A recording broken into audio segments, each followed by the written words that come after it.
ಅನೇಕ ವಾಹಿನಿಗಳು ಬರುತ್ತೆ. ಎಲ್ಲಪ್ಪ ಹಣ ಸಂಪಾದನೆಗೆ ಬರೀ ಪ್ರಚಾರಕ್ಕೋಸ್ಕರ ಮಾಡುವಂಥ ವಾಹಿನಿಗಳನ್ನು ಇವತ್ತು ತುಂಬ ನೋಡ್ತೀವಿ, ಅಂಥ ಮೀಡಿಯಾಗಳು. ಆದರೆ ಈ ಧರ್ಮವಾಹಿನಿ ವಿಶೇಷವಾಗಿ ಅದು ಯಾವ ಆಕರ್ಷಣೆಗೂ ಹೋಗದೆ ನಮ್ಮ ಸನಾತನ ಧರ್ಮ ಉಳಿಸೋ ಪ್ರಯತ್ನದಲ್ಲಿ ನಾವೇನಾದ್ರೂ ಒಂದು ಸೇವೆ ಮಾಡಬೇಕು ದೇಶಕ್ಕೆ ಅಂತ ಹೊರಟಿದ್ದಾರೆ. ಇವ್ರಿಗೆ ಅಭಿನಂದನೆಗಳು ಸಲ್ಲಿಸೋಣ. ಎಲ್ಲರೂ ಕೂಡ ಯಾರ್ಯಾರು ವೀಕ್ಷಕರಿದ್ದೀರಿ ಹೆಚ್ಚು ಪ್ರೋತ್ಸಾಹ ಕೊಡಿ. ನೀವು ಯೂಟ್ಯೂಬಲ್ಲಿ ನೋಡಿದಂಥ ವಿಚಾರಗಳನ್ನು ಮಿಕ್ಕವ್ರಿಗೂ ಶೇರ್ ಮಾಡಿ.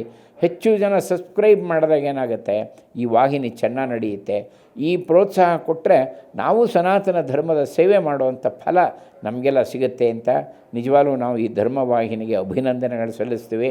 ಇಂಥ ಶ್ರೇಷ್ಠವಾದಂಥ ಒಂದು ವಾಹಿನಿ ಚಾನಲ್ ಬಂದಿರೋದು ನಮಗೆಲ್ಲ ಸಂತೋಷ. ವಿಶೇಷ ಕರ್ನಾಟಕದಲ್ಲಿ ಭಗವಂತ ಅವರಿಗೆಲ್ರಿಗೂ ಅನುಗ್ರಹ ಮಾಡಲಿ.